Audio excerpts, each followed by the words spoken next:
How to stay motivated after a bad breakup. Many men and young men are devastated after a bad breakup. Their future was planned out, certain, and now their notion of what their future would look like is over, and sometimes it hits a fella more than it hits a female. The thing is, right around the time of a breakup, it becomes even more important to win. You have to win. You have to take this event and make it beneficial, not destructive. There are 3 areas that need special attention and awareness to achieve success: your work, social life, physical health. I've had a couple bad breakups. One where I was engaged and had to end it.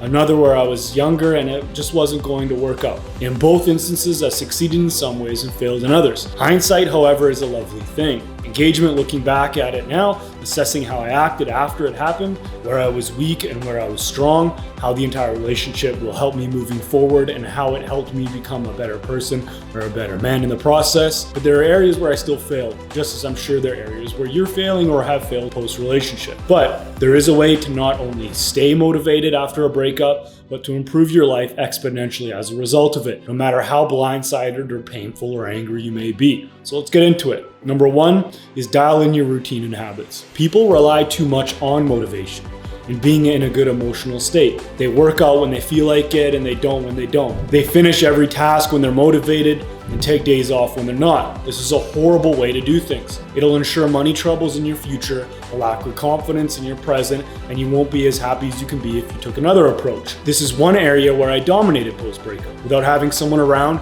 you have to entertain, take to dinner, figure out fun things to do with, and the typical things a relationship involves. You can do whatever the hell you want. Namely, you can win your day. Figure out a good routine and stick to it 6 days a week, ideally 7. I rise early between 4 and 5 a.m., read, stretch, do 100 push-ups, 100 sit-ups, and then work for 2 to 3 hours doing creative tasks like writing this script and article. After I went through that last breakup, I earned more in the next 3 months than I did the previous 2 years. There weren't any distractions, nothing eating up my time, just like you now have no distractions and nothing eating up your time, like a woman. You may be down in the dumps and all that stuff, but that's no reason to not work hard, to not grab this opportunity by the reins and guide your life to where you want it to go. Right after the breakup, set a clearly defined structure to your work and training. Most guys use post-breakup periods to go out, bang a bunch of broads, and drink a buttload of alcohol.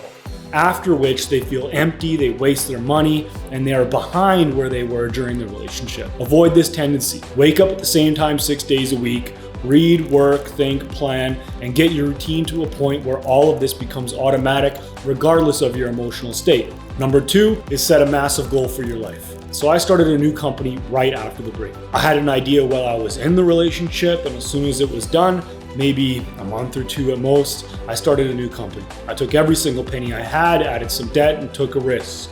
It required a lot of work, which took my mind off the breakup. It was stressful, which was great. It required all of my energy and attention, which was also great. Dive in headfirst to something big. It doesn't have to be your work, it can be something else. But use this time to become the man you can become. Be better, again, regardless of how you feel. Number 3, contemplate and then cut it off. Review what went wrong. Okay, think a lot about who you were and where you were wrong, but then cut it all off. This is where I failed. I reviewed and reviewed and reviewed without detaching enough to successfully learn lessons quickly enough and leave them in the past. You have to detach. Look at the event, the entire relationship without emotion. Do it for a week, max 2, but after you've figured out the lessons you could take away from it, cut it all off. Your subconscious will continue to learn lessons, but you don't have to give your energy to them anymore. Staying in the past for too long can crush your present and your future.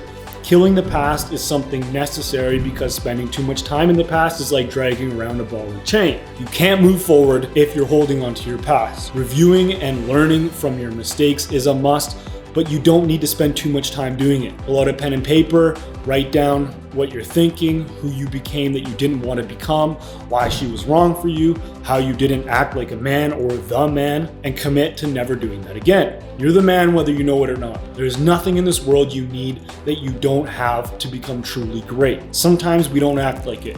We act like less than we are. We curtail who we are to fit a relationship. Sometimes we do this for good reasons, but you always have to be the man or everything in your life will fail, including relationships. Contemplate and then kill the past. It's time to get on with your life. It's time to win. Number 4 is use your freedom. Freedom is something I prize more than anything else in life. Freedom to do what I want, when I want, with who I want.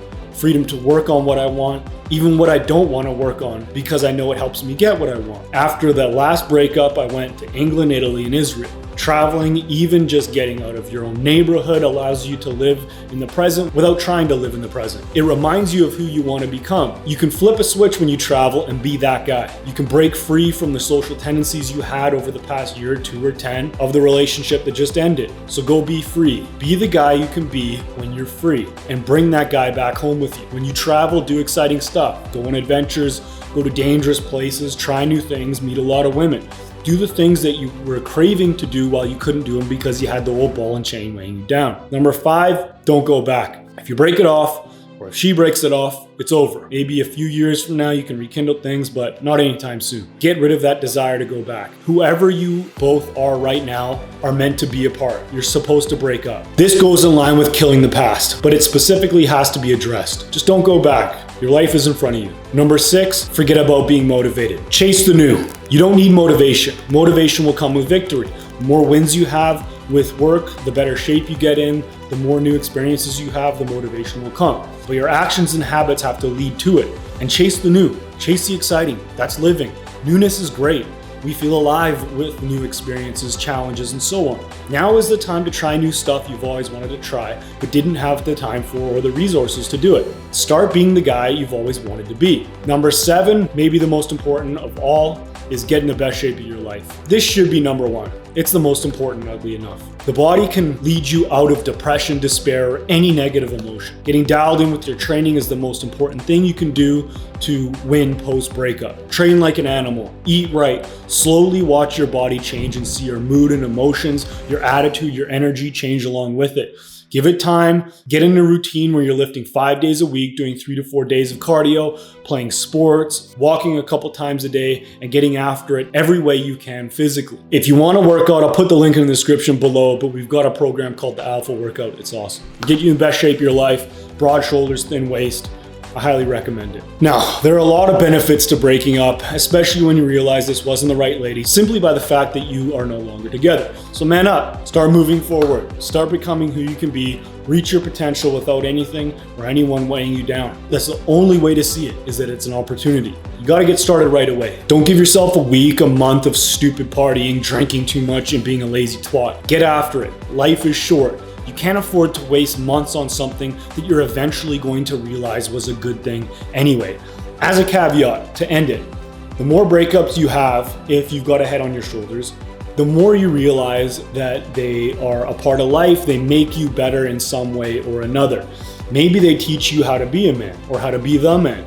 Maybe you curtailed how you were acting to fit the relationship when you should act like who you are, when you should act like the leader, like the man. Maybe it just shows you you're going after the wrong women. Maybe it shows you that you need to work on yourself, to build yourself up, to build your business, and then go after women. One thing that I think every guy should understand, especially guys that are in their late teens, 20s, and whatever, maybe even the early 30s, is you gotta build yourself first. Don't be chasing women. Your focus in life should be your business, your health, and being as the best man you could possibly be. That should be your focus. Chasing women spreads your energy too thin, and it can end up wasting a lot of guys' most productive decades. You should be very productive in your 20s. You should be getting ahead in your 20s. Just a little thought. Be careful of what you focus on. I'll talk to you next time.